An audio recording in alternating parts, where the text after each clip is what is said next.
En diciembre de 2025, Chile votó con una participación récord. Voto obligatorio, urnas llenas, una democracia que, al menos en cuanto al sistema, funciona. Y sin embargo, el resultado marca un punto de inflexión. Tras una experiencia de 4 años con Boric, el péndulo pasa de un lado a otro del espectro político y gana un candidato identificado con la versión más dura de la derecha del país. Chile no es una excepción, no lo fue Estados Unidos en 2016 y de nuevo en 2024, ni tampoco Italia, Hungría, Francia o Brasil.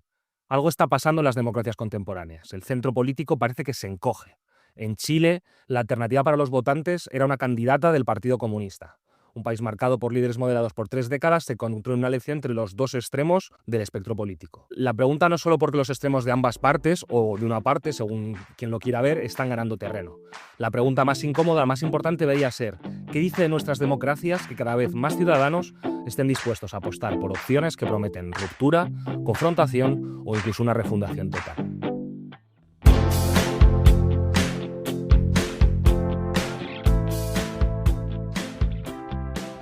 Hola a todos y bienvenidos a Warrior Diplomacy. En este episodio vamos a partir de Chile para mirar más lejos. Hablaremos de polarización, de desconfianza, de crisis de la representación y de un sistema democrático que sigue celebrando elecciones, pero que comienza a verse dominado por los extremos. Para ello contáis con un servidor, con Nico Montojo y con nuestro querido Santiago Barrael. ¿Cómo estás, Santiago? Hola, buenos días, buenas tardes, un gustazo. Sí, muy contento de estar otra vez tocando un tema que todavía me deja dormir, pero cada vez menos. Y además, para analizar en detalle estas tendencias democráticas en la TAM y más allá, hemos invitado a Camila Carrasco, coordinadora dentro de la Subsecretaría de Desarrollo Regional en Chile y con experiencia en varias funciones públicas y académicas, además de una gran conocedora de la política del país. Hola Camila, ¿qué tal estás? Hola, muchas gracias Nico y a Santiago por la invitación a este podcast y sobre todo a estos temas que no están siendo solamente locales en nuestro país, sino que a nivel global. Así que espero poder ayudar y entrar insumos para este tipo de análisis.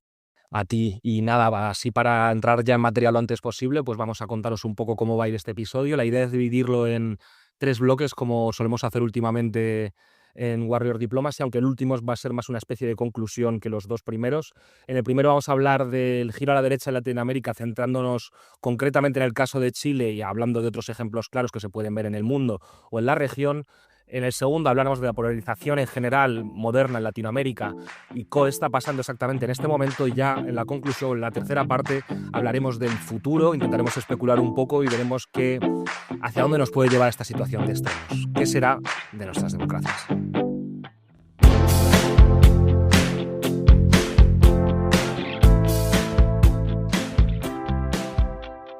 Bueno, arrancamos con lo que viene a suceder en Chile. Recordamos que en diciembre Chile fueron a las urnas con un voto obligatorio, lo que fue la primera vez, y después de 2 rondas, los chilenos decidieron darle mandato a José Antonio Kast, un candidato con credenciales muy abiertamente de derecha.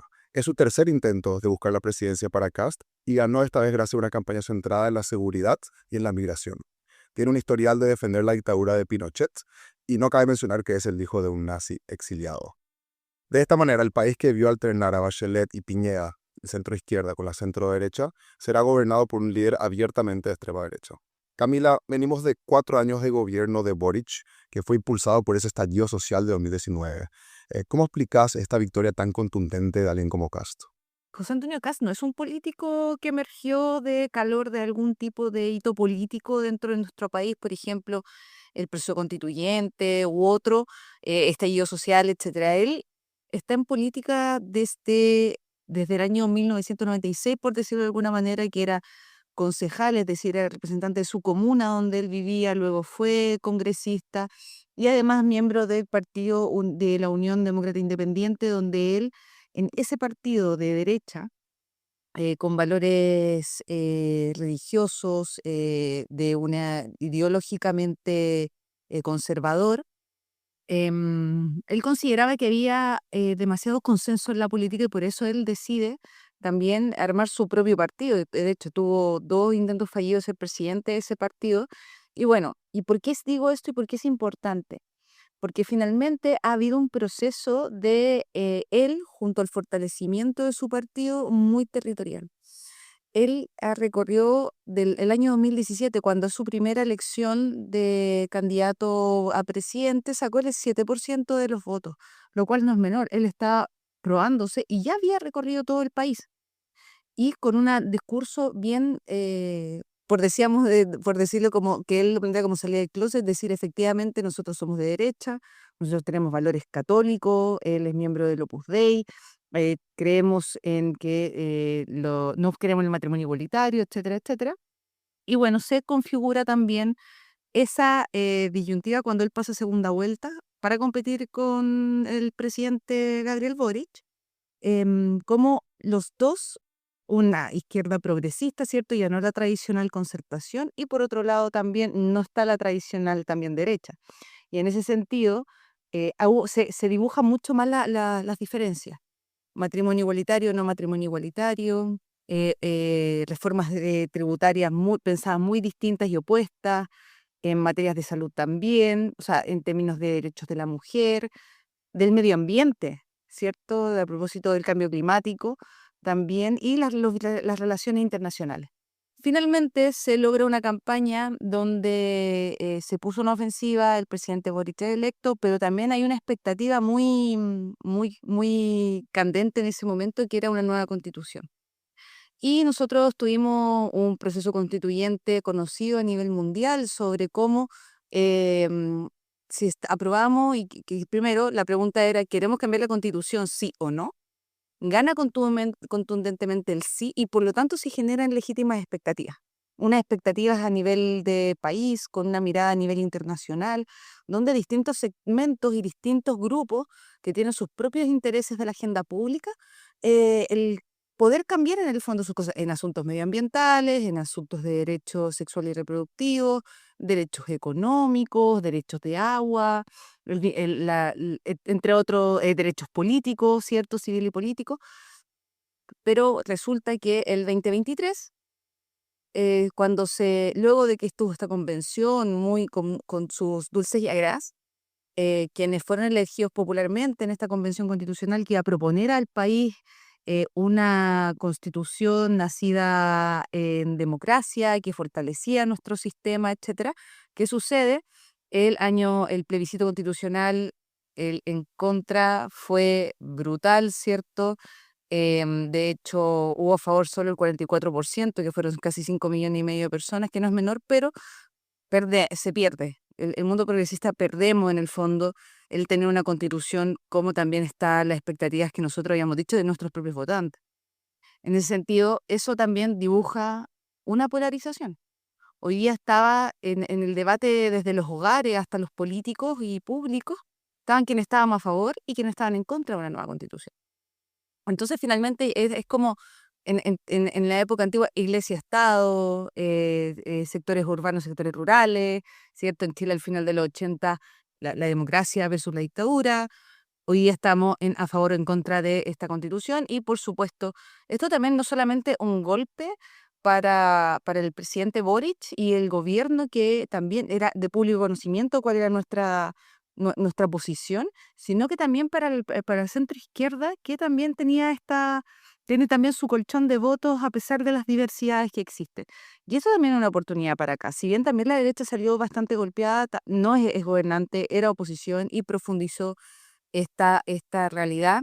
Y luego, cuando ya están estas elecciones, el que tiene un recorrido bastante, la encuesta a su favor, y también hubo un fenómeno que la derecha tradicional que lleva a Evelyn Matei, también empiezan figuras de ese mundo de la Unión Democrática Independiente, Renovación Nacional, a descolgarse de la candidatura oficial que era Evelyn Matei, y empiezan a seguir el camino de levantar a este líder de ultraderecha, y que nos hace recordar, bueno, a mí personalmente, a propósito de la invitación, me hace recordar el libro Cómo mueren las democracias, y cómo también se generan distintos patrones comunes, ¿cierto? Y cómo las derechas tradicionales, que no necesariamente deslegitiman a su opositor, dan espacio a este tipo de liderazgos que sin duda yo no podría decir él tajantemente va a destruir la democracia en Chile.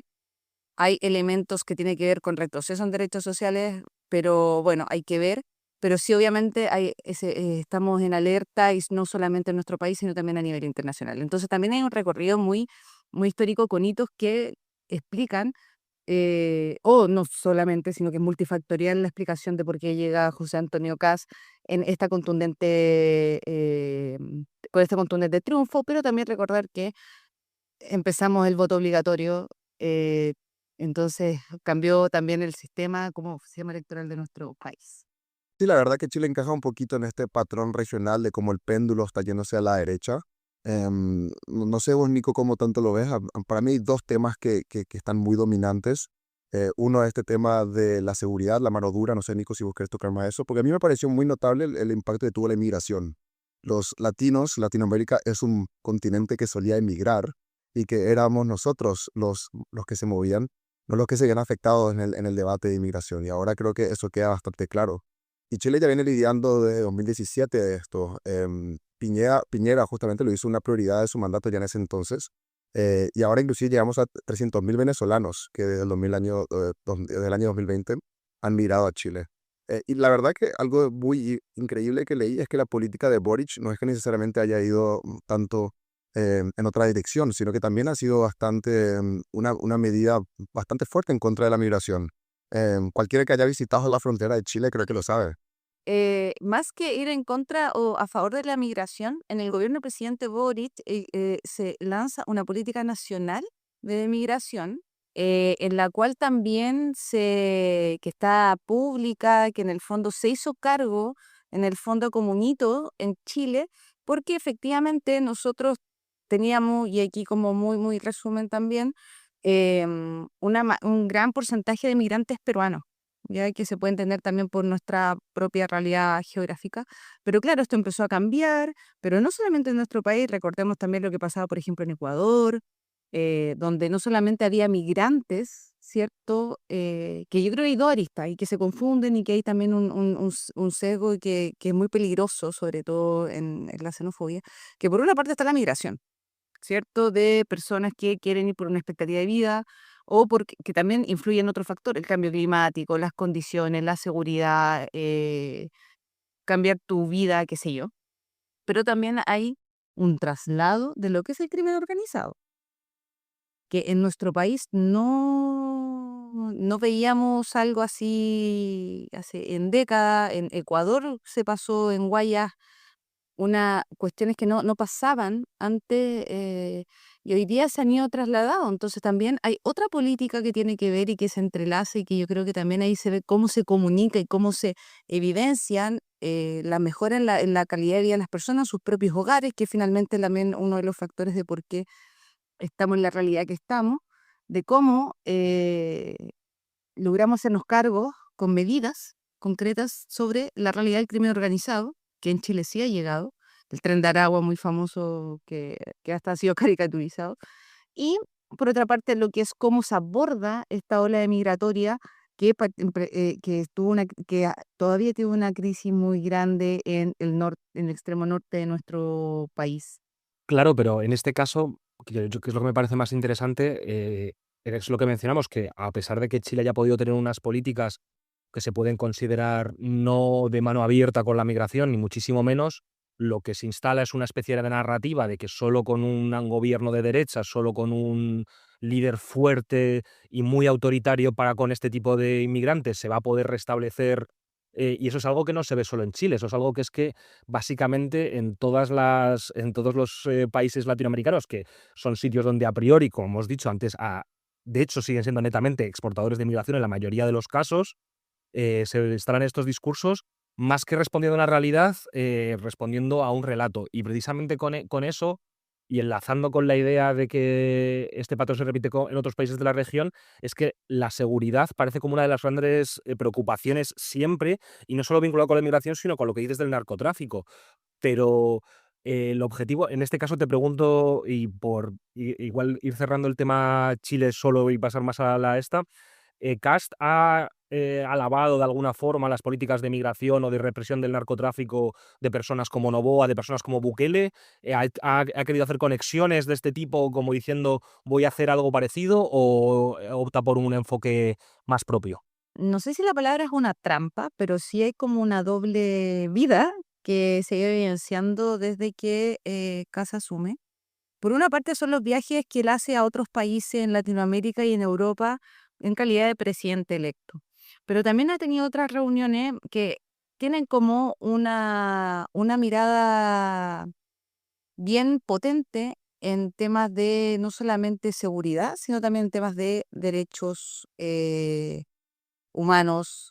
Por ejemplo, visitó a Hungría, ¿cierto?, al primer ministro Orbán, y ahí también es una realidad que, bueno, ahí Santiago lo puede ver a propósito de que incluso el Parlamento Europeo consideró y dijo, esto no es una democracia plena, y es una autocracia electoral, y en ese sentido, ¿qué es lo que quiere imitar Kast en aquello, cierto? Porque cuando está en Chile y va a su electorado, perdón, y en un proceso de campaña, él dice, yo soy un gobierno de emergencia, hay una emergencia en materia de seguridad, en materia de migración, etcétera, y yo me tengo que hacer cargo de lo malo que lo hicieron en el gobierno del presidente Boric. Ese es su discurso. Él deslegitima al oponente, que no quiere que quiere básicamente Sodoma y Gomorra, y que él como un gobierno de emergencia viene acá a no cambiar las cosas, sino a mejorarlas, o sea, cambiarlas para mejor, no necesariamente no tiene que ver con un retroceso. Y ese fue un discurso muy poco confrontacional, donde incluso él, en la última etapa de la segunda campaña electoral, no quería ir a debates porque era evidente que le iban a preguntar sobre usted va a terminar con el aborto, qué va a pasar con los derechos de las mujeres, qué va a pasar en el rol que vamos a tener a nivel internacional para abordar situaciones tan complejas como lo que es la migración y el cambio climático, entre otras cosas. Pero cuando va a su gira, y en la reunión con Bukele, por ejemplo, él, si bien alaba una situación bastante compleja de cómo se está abordando la seguridad en ese país, que también es evidente que hay un manejo de la propia institucionalidad para poder a favor de concentrar el poder, donde ya ahí los temas de corrupción pasan a segundo plano, etcétera, como en Hungría también, sino que lo que importa es la mano dura, el fortalecer, el tener seguridad, el hacerse cargo y que las personas puedan vivir tranquilas. No, efectivamente, todo lo que comentas es muy claro y es una cuestión que profundizaremos más en la segunda parte, que hablaremos más de las cuestiones sociales más generales, pero me ha parecido muy interesante todo lo que has comentado sobre esas sensaciones, ese retraimiento hacia el individualismo, ese abandono de la comunidad, que es igual un síntoma que no es solo chileno, sino que es argentino, que es europeo, en España lo veo también. Pero volviendo un poco más a la cuestión de la perdón, de la polarización en América Latina, una cosa que también llama bastante la atención es como parece que los cambios, aunque siempre hay excepciones, los cambios de poder en la región parece que basculan de un lado a otro casi de forma regional. O sea, que cuando es muy famoso en España, cuando nos ponen los mapas estos de el poder en América Latina, que prácticamente hay épocas en las que está todo coloreado de azul, menos un par de islas rojas, y en el otro lado hay un par de... y a la inversa está todo coloreado de rojo, menos un par de islas azules. En ese sentido, Santiago, creo que querías comentaros un poco el tema de lo que se ha llamado la nueva marea rosa. Antes de pasar a Camila y a hablar de eso qué significa, igual nos puedes hacer un pequeño resumen de esa marea rosa, lo que ha sido, igual porque ha sido tan corta. Sí, la nueva marea rosa, bueno, seguramente para los que recuerdan la marea rosa original de los principios de los 2000, tuvimos la nueva marea rosa a principios de las décadas de los 2020. Y bueno, Chile también comienza a marcar el comienzo del fin de esta nueva marea rosa, porque potencialmente cuando llegue el final del 2026, tengamos gobiernos de derecha en Colombia, Brasil y Perú también. Yo creo que esto ya pondría el clavo final en el ataúd de la izquierda en el continente y podríamos ya inclusive, Nico, hablar de hacer un episodio tipo post-mortem de la izquierda en Latinoamérica. Y sí, las grandes diferencias fueron que esta marea fue mucho más corta. La primera marea uno podría considerar que duró inclusive más de 10 años. Tuvo a líderes como Chávez, Lula, los Kirchner, Morales, que lograron mantener una popularidad bastante alta, sobre todo en base al boom de commodities, con una enorme subida de precios de varias materias primas producidas en sus países. Tuvieron ese tiempo, el mandato popular para de verdad implementar sus agendas sociales y económicas. Y esa es la primera gran diferencia con esta era, yo creo yo. Los líderes de esta nueva marea no están siendo reelectos. Probablemente sea el caso de Petro. Creo que Lula está un poquito más en el balance. Por ahora Lula pinta que puede ser reelecto. Y también queda claro, Nico, que este no fue el mismo contexto global y económico de esa era. Teníamos una China un poquito más tímida, pasó la pandemia, o sea, venía justo después de la pandemia. La guerra en Ucrania tampoco ayudó a la economía global. Y también creo que lo que abordaremos en la segunda parte es que la expectativa social es diferente. La gente hoy en día es mucho más exigente, más impaciente, y en eso recordamos que esta marea fue sobre todo impulsada por los jóvenes, y por este estallido social de lo que era la primavera latinoamericana, entre comillas, de 2019. La segunda gran diferencia que yo noto es que estos líderes de izquierda se están retirando sin mucho daño a la democracia. Tal porque no tuvieron tanto el tiempo de hacerlo, pero también creo que había una agenda diferente. Chávez y Morales creo que fueron los principales villanos en este sentido, de que causaron un daño muy significativo a sus respectivas democracias. Eh, Chávez inclusive hizo 2 golpes de Estado antes de llegar al poder, y lideró más o menos el desmantelamiento de la democracia en Venezuela. A pesar de mucho miedo antes de que tomen el poder, los líderes de la nueva marea rosa se despiden, uno diría, con las instituciones democráticas intactas. Boric era un líder estudiantil comunista, pero inclusive se podría decir que fortaleció muchas de las instituciones de la democracia en Chile. Petro era un guerrillero de izquierda radical en su juventud y en el pasado, pero más allá de su retórica y mucho teatro y mucho drama, me di cuenta que Colombia estuvo mejorando los rankings de democracia. Es más, según Freedom House, Colombia se volvió una democracia plena dentro del mandato de Petro. Eso probablemente diga más de las instituciones colombianas y de la política local en Colombia que de Petro, pero igual algo bastante significativo. Capaz la única excepción de esto, Nico, para terminar, es AMLO en el país de México, nuestro querido Fabio, quien posicionó a su partido Morena ya en completamente una posición de dominio total de la política, dañando sobre todo la independencia de las Cortes, y quién sabe a dónde llevará eso. Camila, no sé si no querés hacer entonces un balance un poquito de lo que fue el mandato de Boric, como un poquito un resumen de esto, lo que fueron estos últimos 4 años. ¿Cómo lo ves un poquito vos desde tu perspectiva? Y sobre todo incidiendo en esta cuestión, era para completar, perdona Camila que te haya interrumpido el arranque, de por qué crees que más en general ha habido tan poco tiempo para implementar un mandato tan ambicioso como era en principio el de Boric cuando fue elegido, y sin embargo a los 4 años sale, aunque creo que leí el otro día en El País Semanal que se planteaba representarse dentro de 4 años, aunque bueno, eso todavía no está nada claro. Ay, que tengo muchas cosas que decir. Primero, claro, Boric no es comunista. Desde la izquierda autónoma, donde él militaba en un colectivo estudiantil, hasta hoy día que es el Frente Amplio Unificado, que se unifica también, que antes era bien un conglomerado de partidos, muy tratando de inspirarse en lo que es el Frente Amplio Uruguayo, sí, con sus matices, por supuesto, y es un partido único el Frente Amplio, y se espera también proyectar en el fondo su fortalecimiento, ¿ya? Y también que empiece a dibujar cuál va a ser el rol del presidente Boric y este partido como opositores.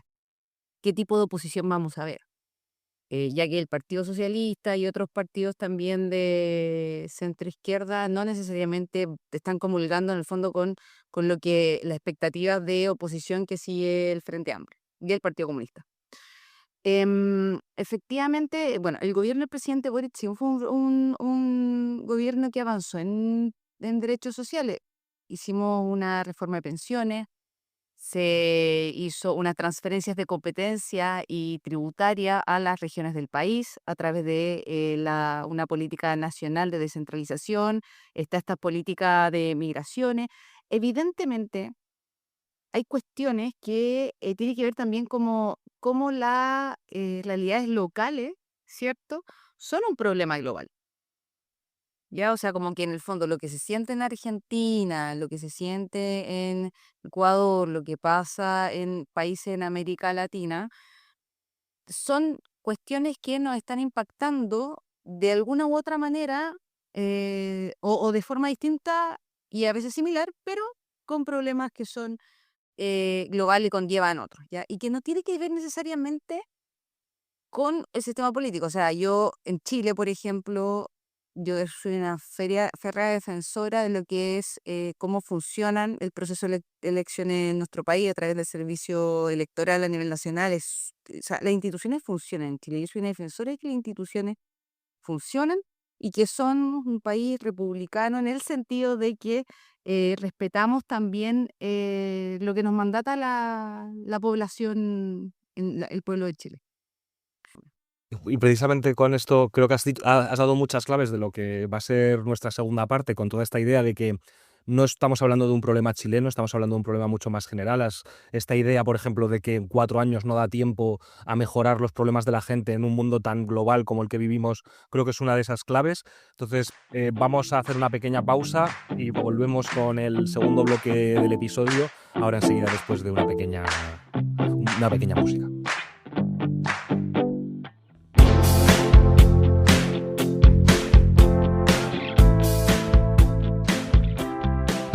Pues bueno, como hemos estado viendo en la primera parte, la clave de lo que está pasando en nuestras democracias no es una cuestión solo de local, sino que es una cuestión global. Es una desafección creciente que parece que crece cada vez más entre la ciudadanía de cada vez más países distintos, con situaciones muy distintas, tanto económicas, sociales. La inmigración parece ser un tema constante, a pesar de que en algunos países es un problema mayor, mientras que en otros es un menor. Esto es todo el resultado a priori de una sociedad globalizada, una sociedad interconectada como la que vivimos ahora mismo. Hay muchísimos autores que están intentando ahora mismo, politólogos que no tanto gustan aquí en Warrior Diplomacy, que están intentando explicar este fenómeno desde un punto de vista teórico. Está Colin Crouch con su idea de la posdemocracia, que es que en un mundo en el que las elecciones son cada vez una cuestión en la que se vota, pero no cambia nada realmente. ¿Por qué? Porque hay unos poderes económicos, hay una serie de fuerzas en movimiento tan poderosas que las elecciones de un país no van a cambiar nada, a no ser que quizás que ese país sea Estados Unidos, que igual tiene algo más de influencia, pero que en general los electores no ven su influencia en el mundo. Está la idea de la contrademocracia, que es esta idea de que la relación entre la ciudadanía y las instituciones se vuelve negativa, que se participa menos desde la adhesión y más desde el rechazo, desde el castigo. Es decir, y esto creo que también lo vemos cada vez más en las democracias, y se ha planteado con la idea de Chile de yo voto a una persona, esa persona no me gusta, voto al siguiente en oposición a esa persona y vamos cambiando de un lado a otro. ¿Cuál es el problema? Que en un contexto como el actual, en el que cada vez es más importante lo espectacular, las redes sociales, la televisión, el captar una audiencia fragmentada donde cada vez más gente está en TikTok viendo vídeos de 15 segundos, estamos en una democracia de audiencia donde las lógicas del espectáculo y la atención están cada vez polarizando, digamos, más el discurso. Esto nos deja con diferentes datos empíricos, más allá de las teorías políticas, que son reales. Existe una insatisfacción con la democracia, que pues hay estudios globales como del Pew Research Center que explican que en muchos países hay tasas de insatisfacción que rondan el 50-60% con el sistema democrático. Esto estamos hablando incluso de países de Latinoamérica. La desconfianza en partidos y líderes, y sobre todo la polarización ideológica interna, que es el tema central de este episodio. O sea, cada vez es esta idea que has comentado, Camila, antes, de que en Chile sigue teniendo una alternancia, pero esa alternancia ya no es entre unos liberales un poco más de izquierdas y unos liberales un poco más de derechas, sino entre grupos políticos que tienen visiones casi contrapuestas de la sociedad. Y yo lo que te quería preguntar, por enganchar, digamos, esta idea política con una idea más social, es si ¿cómo describirías el ambiente social en Chile? O sea, si crees que esta polarización que mencionamos a nivel político y que vemos en los discursos, vemos en las redes sociales, se siente en el día a día, más allá de la política, más allá de la vida online. Y ahí yo quería como en el clavo, o sea, quiero como profundizar en dos asuntos, bueno, en tres asuntos que fueron como clave en esta polarización en Chile, que yo también creo que hay también, no es como que, yo no creo que es las casualidades, tampoco creo en las complicaciones, pero creo que primero en Chile veníamos una fatiga electoral bien grande. Elecciones todos los días, o sea, yo siempre tiro la broma de que yo tengo un hijo de casi 6 años y me ha acompañado 5 veces a la urna, es decir, ha votado una vez al año. Tiene menos de 6 años. Es una locura. Y siempre digo eso, es como, no para, es como efectivamente hay una fatiga electoral. O sea, él ya sabe lo que es tener es como ya parte de su vida anual. Lo otro, las redes sociales y las fake news. Yo creo que los derechos a la información cada vez están tomando mayor tema porque hubo en la campaña particularmente y se ha profundizado harto las redes sociales y el mal uso de las redes sociales, sin ética, sin chequeo, hay como hay como una tormenta perfecta. Las noticias falsas, el uso de las redes sociales, sea como TikTok, Instagram, Twitter, yo ya de hecho ya no lo tengo, está muy, muy agresivo. ¿Cómo se van difundiendo de manera inmediata cuestiones mucho más negativas que positivas? Y eso es una realidad que no solamente atañe a Chile, pero que sí impacta. Yo no puedo decir que las fake news hicieron ganar a Kast, eso sería muy irresponsable de mi parte, pero sí hay un desgaste también y cómo se profundiza polarizaciones en las propias redes sociales, cuando vas difundiendo algo o cómo se van creyendo noticias incluso personas de un grupo etario en particular, y eso sí genera polarizaciones en redes sociales, en discusiones.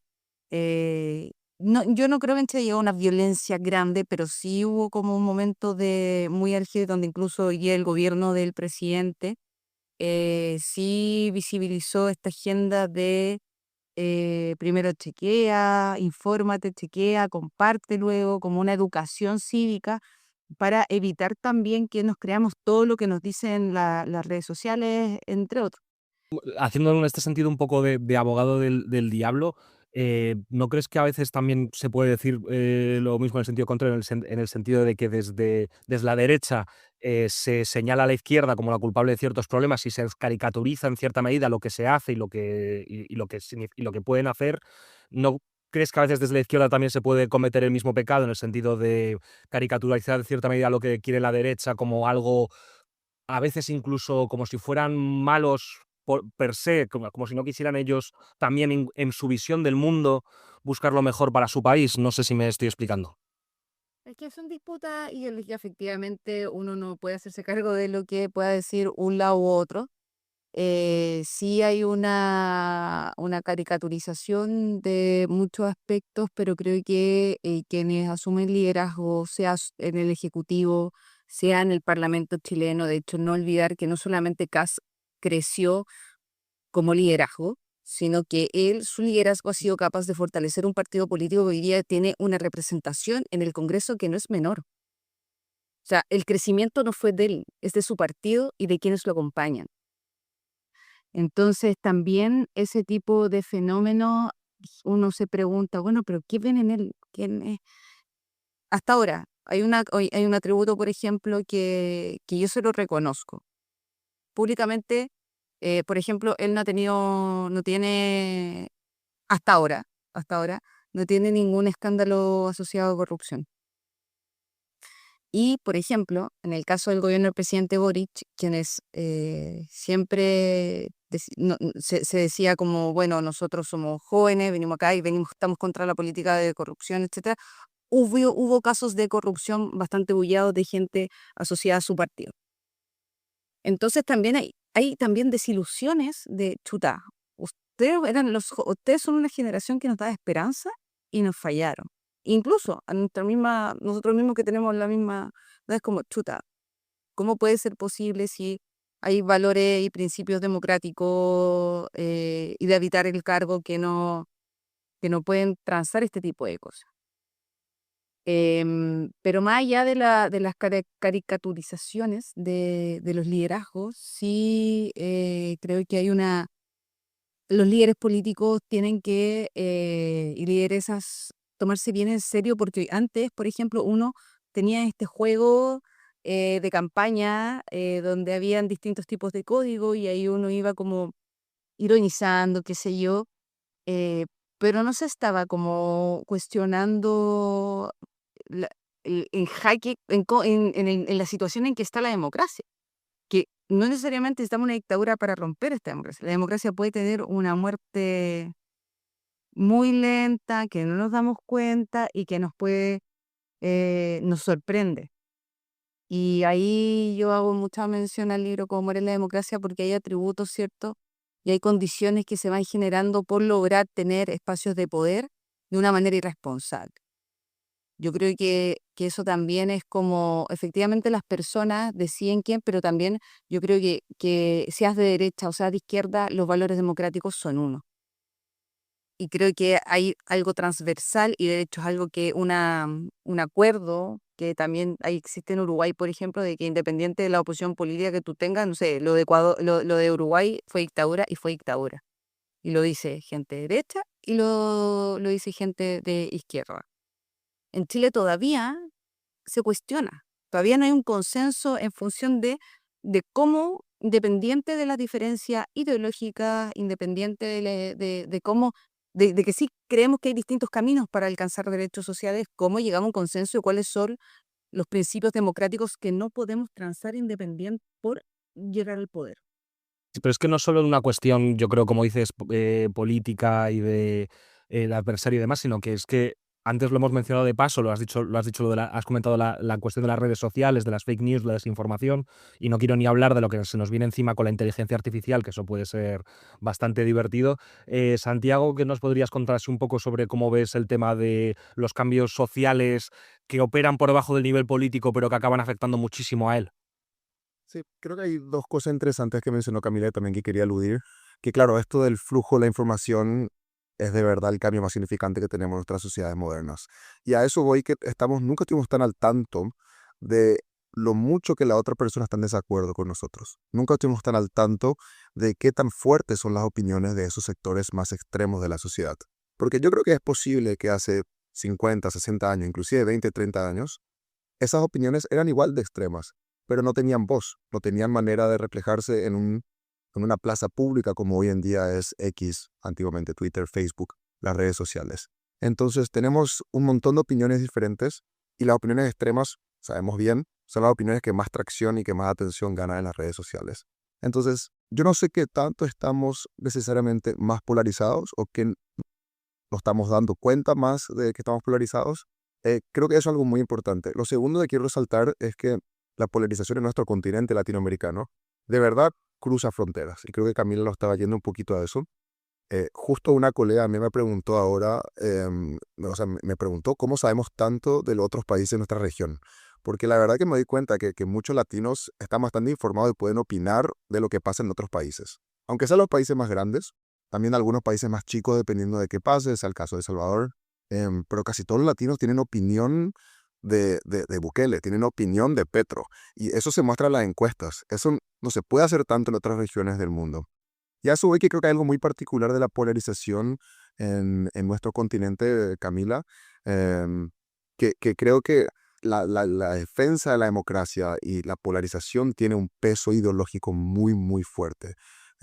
Más o menos, Nico, también preguntabas con eso, con la caricatura de sea izquierda o derecha. En nuestro continente, en los últimos 20 o 30 años, ser de izquierda era ser comunista. Ser de izquierda era querer el gobierno de Chávez, querer un Fidel Castro.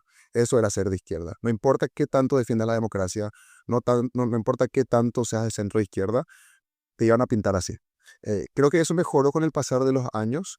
Justamente Boric fue, yo creo, para mí fue uno de los que logró un poquito mejorar la imagen de la izquierda porque se distanció mucho de Venezuela y se distanció de Cuba.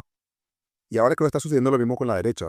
Hoy en día tenemos mucha gente que apenas se elige a un gobierno de derecha, el caso de Chile ahora, automáticamente la gente piensa que esos países pueden volverse la versión más autocrática de esa ideología. Sea Trump tratando de tomar el Capitolio, sea Bolsonaro haciendo lo mismo en Brasilia un par de años después. em, y creo que estamos llegando a una dinámica en la que los dos se pueden comparar a sus versiones más extremas. Tiene un poquito de fundamento, obviamente, pero me parece muy erróneo llegar a ese momento en un diálogo político en el que nos estamos comparando siempre con las peores versiones de nuestras ideas. De hecho, yo quisiera complementar lo que dice Santiago porque también otro elemento que tampoco fue menor en la elección de Kast efectivamente tenía que ver con Venezuela, porque la candidata de la coalición es actualmente del Partido Comunista y evidentemente eso también se usó como una oportunidad del contrincante para poder decir, bueno, tú eres comunista, tú apoyas al puesto de Venezuela, qué sé yo, etcétera, a pesar de que se dijo reiteradas veces de que el Partido Comunista chileno y liderazgos de esa y militantes de ese partido han dicho que efectivamente Venezuela es una dictadura, no habían derechos políticos y había un problema de profundo quiebre democrático. Y bueno, pero también hay otro elemento que yo creo que cada vez se están utilizando otras maneras de expresar también en lo que significa ser latino.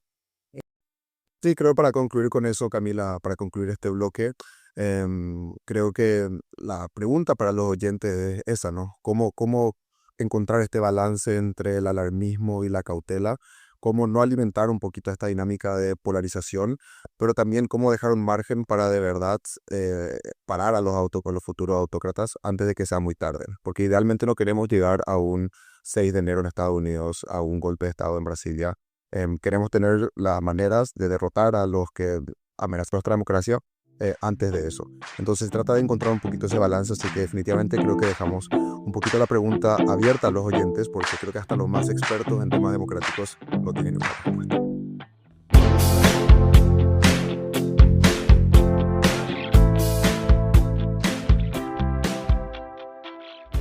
Y bueno, ya para ir cerrando este episodio, después de estos dos bloques en el que en el primer lugar hemos hablado sobre todo de la situación en Chile y de la polarización en Latinoamérica, para luego hablar de los problemas subyacentes que digamos o creemos pueden explicar estas cuestiones, ahora ya para concluir este episodio y sobre todo para dejar a nuestros oyentes con algo de reflexión, la idea es hablar un poquito del futuro.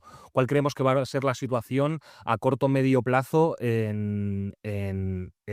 tanto en Chile como en Latinoamérica o incluso en el mundo si queremos extrapolarlo demasiado? Por dar algunas pinceladas que a corto plazo, así en general en Latinoamérica o en Europa, lo que estamos viendo es en general una dificultad para tener programas estables, una dificultad para gobernar, digamos, para implantar un programa de gobierno, porque con estas alternancias brutales que vemos en diferentes democracias, es lo que hemos comentado ya en varias ocasiones, es muy difícil ejercer cambios reales en un contexto de globalización cuando apenas llegas y estás empezando a impugnar el modelo anterior, ya te han evacuado de la oficina, ya te han dicho que no queremos este modelo tampoco, que queremos volver al siguiente. A medio plazo es quizás hablar de cuáles son las cuestiones que va a haber de formación democrática, hasta qué punto van a poner en tensión las democracias estos líderes, tanto Kast como en otros países Bukele, Milei, si van a, como lo que algunos dicen que está pasando en Estados Unidos, utilizar los resortes del poder para mantenerse en él y ir poco a poco erodiendo los cimientos democráticos de estas democracias, o si por el contrario las democracias, las instituciones se van a demostrar más fuertes de lo que parecen y vamos a poder resistir esta ola, digamos, de reacción. Y a largo plazo ahí yo ya sí que me quedo sin ideas. Hay posibilidad de que haya una transformación de la cultura política, hay investigadores que hablan de que hay cada vez más jóvenes que prefieren un sistema autoritario frente a un sistema democrático. Yo no soy tan pesimista, yo creo que estamos ante una situación más coyuntural, pero sí que es verdad que las fuerzas de globalización son las que son, las fuerzas de precarización en general y que existen son cada vez más potentes y otras cuestiones que hemos hablado, como la polarización social, las redes sociales, solo se van a ver empeoradas a medio plazo, yo creo, por cuestiones como podían ser la inteligencia artificial. Y después de esta pequeño resumen que he intentado hacer de cuáles las posibles perspectivas, te quería preguntar, Camila, sobre todo centrado en la situación en Chile y en estos próximos 4 años con el poder de Kast, que ya has mencionado que crees que las instituciones son suficientemente sólidas como para resistir, pero más en general, ¿cómo de alarmada te ves por esta situación en la que cada vez posiciones más antidemocráticas están en situaciones de poder? ¿Y cuál crees que va a ser la reacción en estos próximos 4 años, por decir el periodo electoral, que quizás es lo más fácil de responder? Hay otro factor que no es menor en Chile, que, que tuvo un gran desempeño electoral, que fue Franco Parisi. Franco Parisi es un populista, ni derecha ni izquierda, pero que promete cuestiones que son imposibles de cumplir, ¿ya? O sea, muy, casi que, no sé, si yo soy presidente, voy a sacar a todas las personas del ICOM, que es como un sistema donde uno muestran que está moroso por alguna deuda en particular. Y no se ve no se ve extraño que este tipo de liderazgos populistas del Partido de la Gente, así se llama, vaya a tener un salto importante en estos 4 años. Y es por esa razón que yo creo que es una de las grandes amenazas que hay, más allá de la derecha tradicional incluso. Es una de las grandes amenazas que puede tener los próximos 4 años, pero hay otras generaciones que no necesariamente están viendo lo mismo y lo que quieren. Esta nueva generación, como que les dicen de cristal, no quiero ser peyorativa, pero como para que se entienda, también es cómo se les educa y se le alinea para decirles que en el fondo Lo importante de la democracia no es el fin en sí mismo, sino que la democracia a nosotros nos permite diseñar la hoja de ruta que queremos para nuestra vida y para los demás. Nos enseña empatía. Y hay muchas cuestiones que hay una desilusión por aquello, ¿ya? Porque al final, incluso, hay algunos sectores que analizan que finalmente las generaciones que eran pequeñas en ese minuto se veían a sus padres todo el rato quejándose y que las cosas no iban a cambiar. Y otro elemento también es como yo estudio, saco mi carrera, hago un máster, hago un doctorado, hago todas estas cosas y no logro cambiar mi vida para bien. No tengo trabajo. Y eso también genera frustraciones. Que en un proceso democrático yo tampoco pueda tener una vida según los méritos que yo... Como la meritocracia cala también en las propias personas. Entonces, yo creo que primero para poder tener 4 años yo no creo que tenga que ser de sobrevivencia, sino de fortalecer a los partidos políticos. Yo sí creo que los partidos políticos son clave para poder cuidar la democracia en los países, pero tiene que ser de una manera seria.